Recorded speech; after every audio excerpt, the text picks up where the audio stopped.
Thank you, Christian. I'm going to talk about understanding brain behavior relationships using connectopic mapping and spatial statistical modeling. And I would like to start with this particular picture.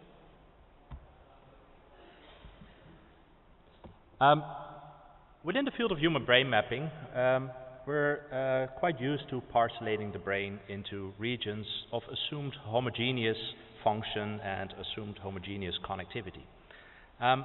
But we're probably, at the same time, also very well aware that all these patches of cortex are not necessarily piecewise constantly organized. Rather, there's internal structure within these areas, such that function and also connectivity varies within these areas. And there are also some examples of overlapping modes of variation.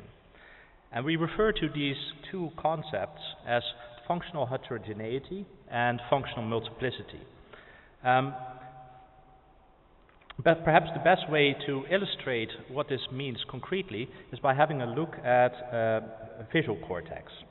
Visual cortex is a piece of cortex where we have retinotopy. If we take a look, for example, at primary visual cortex, we know that there are two overlapping modes of organization that change gradually.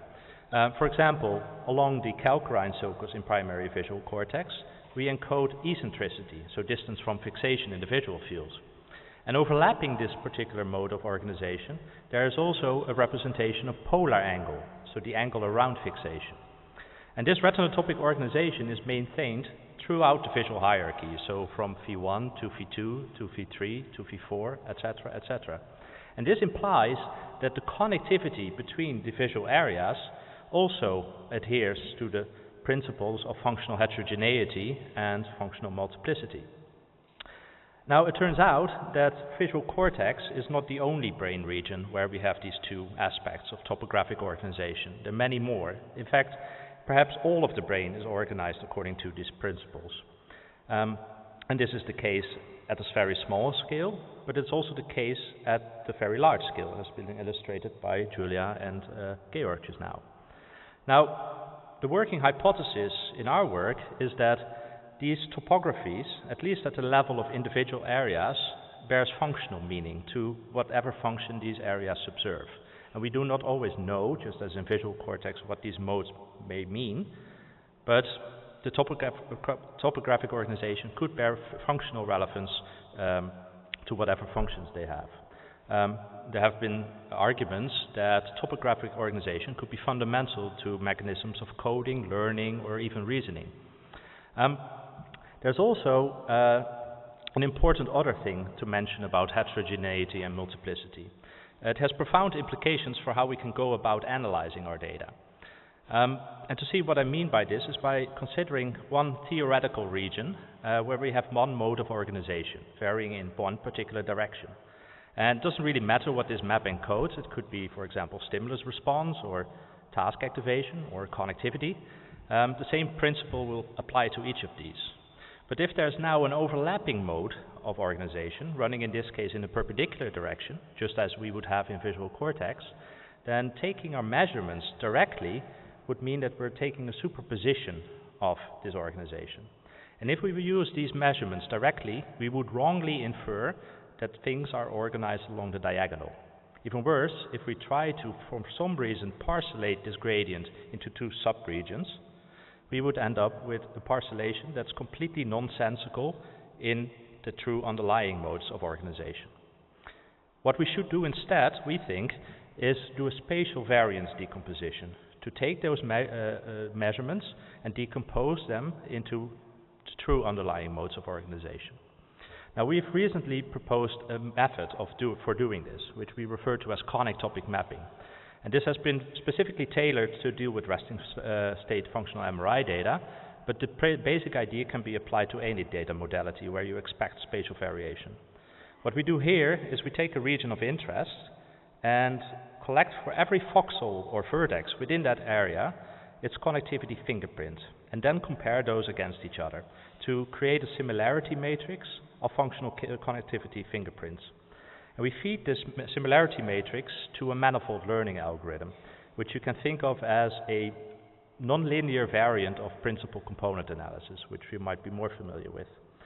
Now, this basically decomposes the connectivity fingerprints into connectopic maps, modes of variation. And we validated this approach in areas where we know what the mode of organization should be. So, for example, in motor cortex, where we have somatotopic maps. And indeed, by using the spatial variance decomposition, we can find somatotopy just on the basis of resting state functional MRI data. And similarly, in primary visual cortex, where I just explained that we have two modes of organization, one running along the calcarine and one running perpendicular to the calcarine sulcus to encode eccentricity and polar angle. There's another aspect that we propose that's quite important in this framework, and that's to deal with our wish to sometimes compare maps across conditions or across groups, or perhaps link them to behavior, because the idea is that the spatial organization of certain areas actually bears functional relevance. And for this, we proposed a spatial statistical framework. This is different from your normal statistical testing, where you might be used to detecting activation or co-activation when it comes to connectivity. What we do and try to do here is characterize in a statistically principled manner the topology or the spatial layout of these maps as a whole, and see how they might co-vary across conditions, groups, or behavior. Now, to see how this works, let's say that we've just extracted successfully one connectopic map in a theoretical region. And we've done this in a single subject, so this map might be a bit noisy, and it can exhibit all kinds of curvature. What we do is we fit a spatial model to this particular map. In the work that I'm going to present to you in the next few minutes, this spatial model is a polynomial basis expansion, meaning that we just fit a basis set of polynomials and estimate the model parameters that weigh each of these polynomial bases accordingly. And we can use the model parameters, once estimated, to actually generate a prediction of this particular map. It's sort of like a denoised version of it. It also allows us to compare the model against the actual map that we've measured with connectopic mapping, which gives us a goodness of fit measure. In addition, because in practice we use a Bayesian regression approach, we get a likelihood of this model, which means that we can determine how many bases, if polynomial bases, or model parameters we actually need to accurately describe this map with as few parameters as possible. Now, this all works on the cortical sheet, of course. This is just two-dimensional by nature, but also is easily extended to 3 dimensions to work with subcortical structures, such as striatum, which I will show later. And the idea is that once we have fitted these model parameters, we can start comparing them to actually compare the maps across conditions, how they co-vary with behavior, or see whether there are differences between patients and controls. So we have now applied connectopic mapping and spatial statistical modeling in a few studies. And the basic idea, or the basic principle of this, of all of these studies is as follows. We take the resting state functional MRI data from the Human Connectome project, identify a region of interest, apply connectopic mapping, and then use spatial statistical modeling to extract for each subject a particular set of connectopic map parameters, or CMPs. Next, we leverage the fact that the Human Connectome project also has a large battery of behavioral measurements, again for the same subjects. And we can now use standard statistical modeling to link these connectopic map parameters to the behavioral subject measures, using, for example, multiple regression, or in one of our papers, a canonical correlation analysis. So let me give you an example. So in the first example, we had a look at the human hippocampus.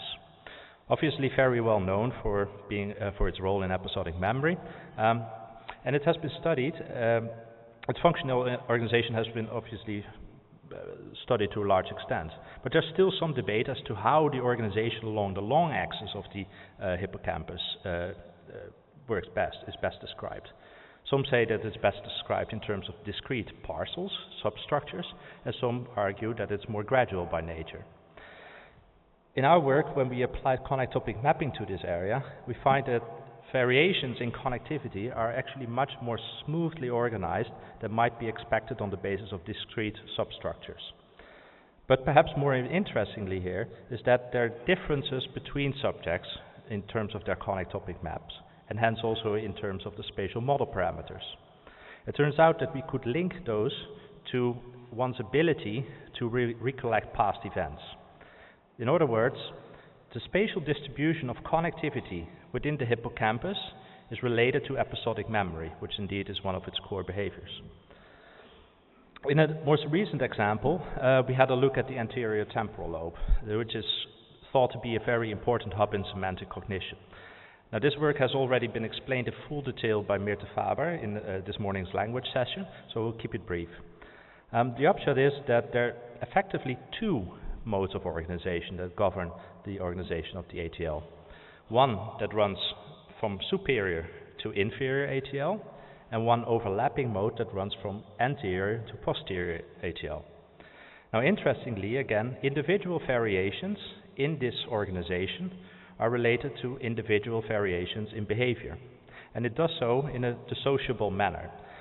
That is, the first map appears to be related to story comprehension, meaning somebody's ability to comprehend stories, and the second map appears to be related to one's ability or one's performance on a picture vocabulary task. Now, these are tasks that have been related to ATL function, and we interpret this as there being two gradients that run from representation to control to integrate, in case of the first gradient, across concepts to make meaning of discourse, and for the second gradient to integrate across features to make meaning of concepts themselves. As a last example, and again, to illustrate or highlight the point of multiplicity and the importance of accounting for this, I would like to go to human striatum. So this is obviously a structure that's been implicated in reward processing and goal-directed behaviors. And just as in the ATL, we find that there are at least two overlapping modes of organization. One that runs from the caudate, then nucleus accumbens, to putamen, and with very sharp boundaries between these areas, and which can easily be used to sort of isolate the different anatomical substructures of the striatum. And a second one, which corresponds exceptionally well to what's been predicted from animal tract tracer injection work. And it's also the case that the second mode, which runs rostrocaudally in the striatum, could be related to a wide range of behaviors. So in this case, we ran a canonical correlation analysis against the entire battery of human connectome behavioral data and found that it selectively finds the goal-directed behaviors related to striatum, such as the latest counting, as being those that co-vary with the spatial organization of connectivity along this particular mode of organization. So to conclude, I hope that I have convinced you that the brain is not a piecewise constant entity, but rather that areas at least have internal structure that can be meaningful to behavior, and also that this internal structure can consist of overlapping modes of organization. We call this functional heterogeneity and functional multiplicity, and it's important to account for this when you think about how you want to characterize the spatial organization of the brain and how you want to relate this to behavior. Connectopic mapping is one way of dealing with this functional heterogeneity and multiplicity, and also provides you with a statistically principled way of linking behavior to the spatial organization of the brain. So finally, I would like to acknowledge my wonderful colleagues, of course, our funders, and if you would like to try this analysis yourself, you can go to the FSL website. There are also some posters still upcoming, which I would like you to invite and see with more work using this method. So thank you very much.